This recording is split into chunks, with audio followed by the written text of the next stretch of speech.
Sarah had always yearned for solitude, a quiet place to escape the noise of the bustling city.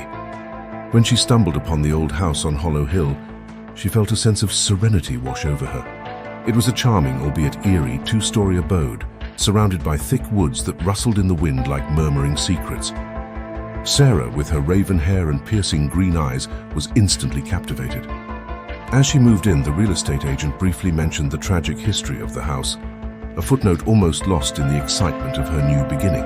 A family had lived there years ago, but they had vanished without a trace, leaving the house to rot in abandonment. Sarah shrugged off the stories, dismissing them as nothing more than local legends. The first night was unusually quiet.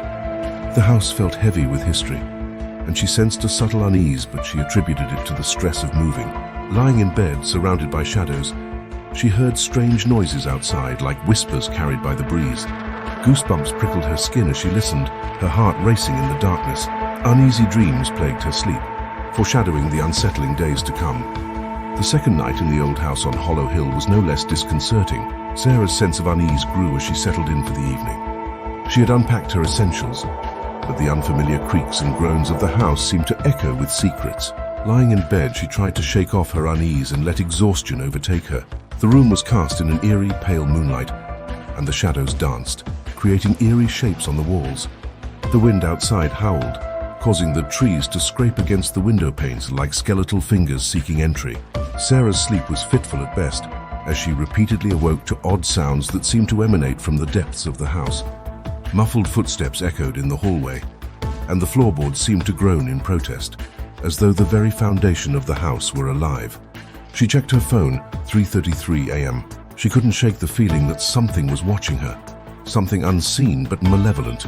In the darkest hours before dawn, Sarah heard whispers, faint and unintelligible, like spectral voices carried on the night wind. Her heart raced as she pulled the covers tightly around her, praying for the morning light to dispel the oppressive darkness. Little did she know that the night's terrors were only the beginning of her descent into a world of malevolence and the supernatural. As days turned into weeks, the unsettling occurrences in the house grew more pronounced. Objects moved on their own, as if unseen hands toyed with them. Sarah would set her keys on the kitchen counter, only to find them inexplicably perched on the dining table moments later. Her favorite book, left on the bedside table, would migrate to the living room without explanation. Even more disturbing, her reflection in the antique mirror that adorned the hallway wall occasionally distorted into something sinister. In fleeting glimpses, her features contorted into a grotesque, malevolent version of herself. These unsettling visions left her questioning her own sanity. The unease continued to gnaw at her like an itch that couldn't be scratched. It was as though the house itself was sentient, playing tricks on her, toying with her mind. Sleep became a luxury she could hardly afford, as each night was punctuated by inexplicable noises and unshakable dread. She felt trapped in a place where reality seemed to blur with the supernatural, and the line between dream and waking life grew thin. Driven by a growing curiosity and the need to understand the source of the malevolence in her home, Sarah delved into the history of the house. She visited the local library and unearthed old newspaper clippings and historical documents, revealing a dark and tragic past. The house had been a quiet family residence, inhabited by the Darrow family many decades ago. Their lives appeared normal, until a series of inexplicable events began to plague them. Strange phenomena were recorded in journals and diaries, many of which Sarah found in her research. The most chilling discovery was that the Darrows had been practitioners of dark rituals, delving into the occult to gain power and wealth. Their obsession with forbidden knowledge ultimately led to their downfall. They mysteriously disappeared one fateful night, leaving behind a legacy of fear and malevolent energy that now permeated the house. Sarah's heart sank as she realized the implications of this disturbing history. The malevolent entities that tormented her were connected to the Darrows and their ill-fated pursuits.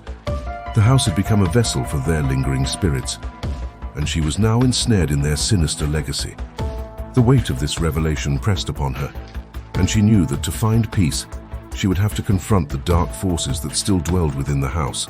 With the haunting history of the house unveiled, and the malevolent entities making their presence increasingly felt, Sarah realized that she needed professional help. She sought the expertise of Dr. Samuel Miller, a renowned paranormal investigator who specialized in cases of malevolent hauntings and otherworldly phenomena. Dr. Miller, a tall, bespectacled man with a calm demeanor, arrived at Hollow Hill with an array of equipment designed to detect and communicate with the supernatural. His reputation for confronting and dispelling malevolent spirits gave Sarah a glimmer of hope. As they walked through the shadowy corridors of the old house, Dr. Miller observed signs of the supernatural disturbances, from unexplained temperature drops to unsettling whispers that seemed to emanate from the very walls. He confirmed what Sarah had feared. Malevolent spirits had taken residence in her home, entities that were not willing to peacefully coexist. Dr. Miller issued a warning, cautioning Sarah about the danger she faced. He explained that malevolent spirits often fed off fear and could become increasingly aggressive if provoked. He advised her to avoid confronting the entities directly and instead focus on finding a way to banish them from the house. Sarah, terrified yet resolute, was willing to do whatever it took to regain her life and her sanity. She knew that the battle against the malevolent forces had only just begun. After Dr. Miller's visit, the malevolent entities within the house seemed to take offense at the intrusion. The hauntings intensified, and the once subtle disturbances became overt acts of aggression. Sarah's peaceful haven had transformed into a house of horrors. Apparitions now appeared at all hours of the day and night. Shadows moved in the corners of her vision, and eerie, ghostly figures lurked in the dark corners of the rooms. The air grew frigid, and Sarah could see her breath even though it was not winter. Sleep was a distant memory. Night after night she was jolted awake by the malevolent spirits. They whispered sinister secrets, their chilling voices reverberating in her ears, taunting her with the knowledge of their dark past. Terrifying nightmares plagued her, each more vivid and horrifying than the last. She would wake in a cold sweat, her heart racing, unable to distinguish between the horrors of her dreams and the reality of the haunting. The lines between the living and the dead, the real and the supernatural, blurred until she was no longer sure what was true and what was imagined. Desperation gnawed at her, and the malevolent forces reveled in her fear. The malevolence was suffocating, and Sarah's life had become a waking nightmare from which there seemed to be no escape. She knew that she needed to find a way to confront these entities before they consumed her entirely. One day, while desperately searching for answers in the dimly lit confines of her home, Sarah discovered something she hadn't noticed before. At the end of a narrow hallway on the second floor, there was a door she had previously overlooked. It was unlike any other door in the house, ornate and imposing, with intricate carvings etched into the wood. Curiosity overcame her caution. Sarah approached the door, its surface cool to the touch as she ran her fingers over the carvings. She could hear faint whispers emanating from behind it, and an unnatural chill seemed to radiate from the room. Dr. Miller's warning echoed in her mind, but her desire for answers overpowered her fear.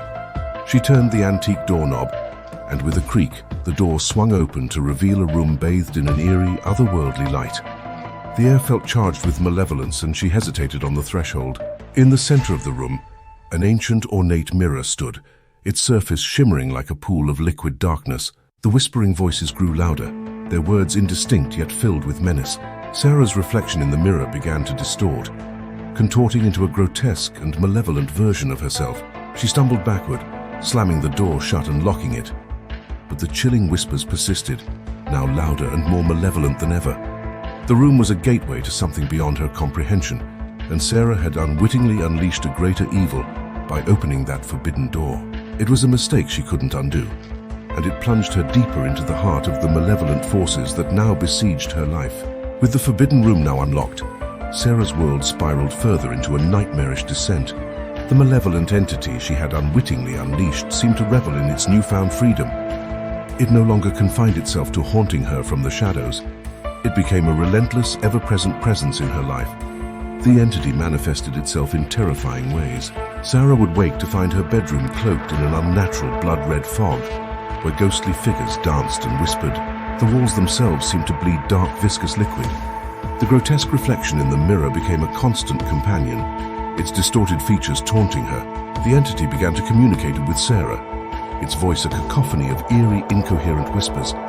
It spoke of ancient torment, unspeakable sins, and the need for her to join it in the darkness.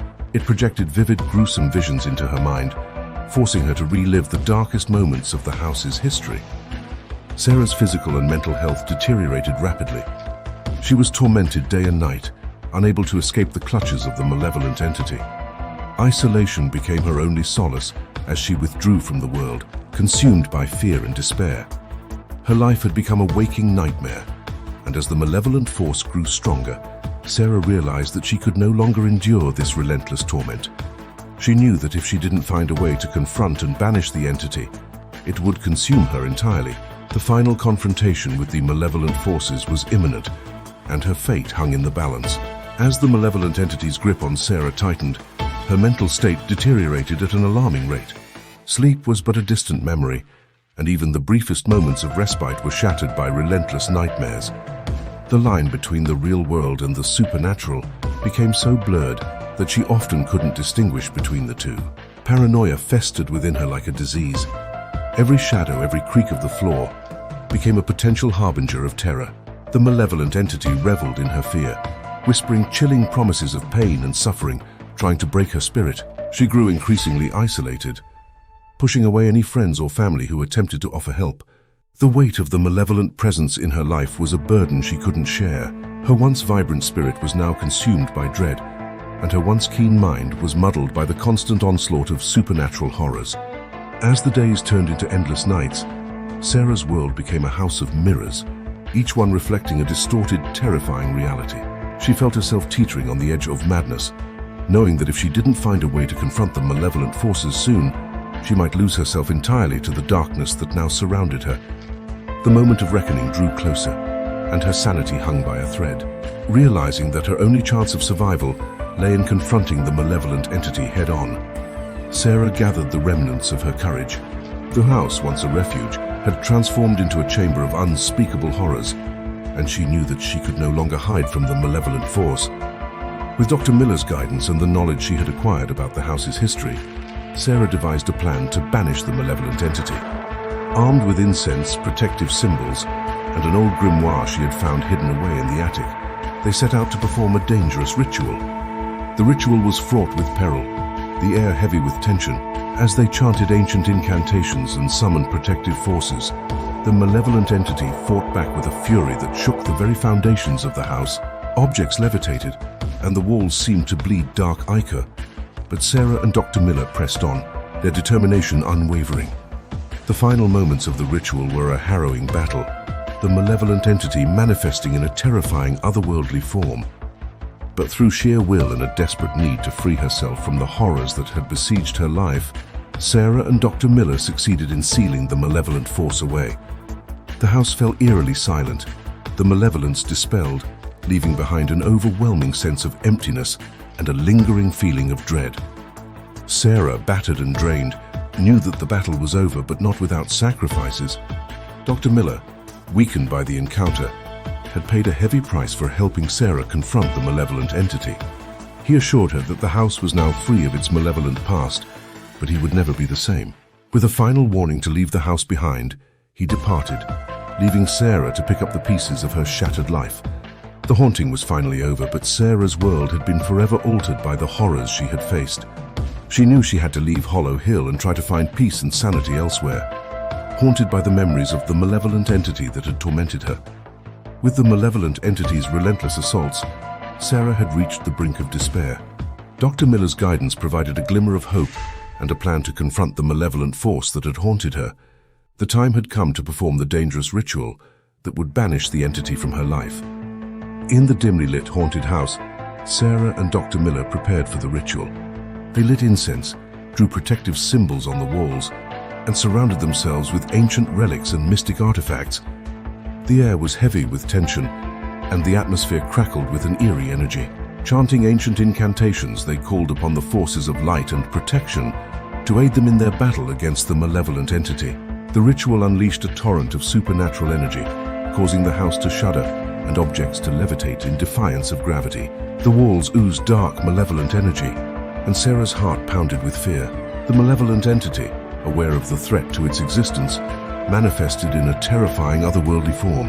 It howled with a deafening, unearthly shriek, sending shockwaves through the room. Sarah and Dr. Miller stood their ground, their voices unwavering as they continued the incantations. A fierce, ethereal battle ensued, with the malevolent entity trying to extinguish the protective circle they had created. Sarah's strength and resolve were tested to the limits as the malevolent force lashed out with an array of supernatural attacks. but she clung to the belief that she had to free herself from the horrors that had imprisoned her. As the ritual neared its conclusion, the malevolent entity, unable to withstand the onslaught of the protective forces, was forced to retreat. With a final agonizing wail, it was banished from the house, leaving behind a chilling silence. The house, once a battleground of the supernatural, was now devoid of the malevolent presence that had tormented Sarah. The ritual had succeeded, but not without sacrifices. Dr. Miller, weakened by the encounter, had paid a heavy price for helping Sarah confront the malevolent entity. He assured her that the house was now free of its malevolent past, but he would never be the same. With a final warning to leave the house behind, he departed, leaving Sarah to pick up the pieces of her shattered life. The haunting was finally over, but the scars and memories of the malevolent entity would forever haunt her, serving as a chilling reminder of the darkness she had faced. With the malevolent entity banished, Sarah stood in the eerie, silent house, her heart still racing from the intensity of the ritual. The atmosphere was heavy with the remnants of the supernatural battle that had taken place. Dr. Miller's final warning to leave the house behind echoed in her mind. She had emerged from the ordeal battered but alive, and the weight of the malevolent entity's presence had finally lifted. Yet the house, which had once been her refuge, was forever marred by the malevolent entity's legacy. Sarah knew that she could no longer stay in this place. She packed her belongings and left Hollow Hill, her eyes filled with a mix of relief and sorrow. The horrors she had experienced would stay with her, a dark shadow over her life, but she was determined to find peace and sanity elsewhere. As she drove away from the cursed house, she couldn't help but glance back one last time, the image of the old looming structure etched into her memory. It stood there shrouded in darkness, its secrets buried deep within its walls.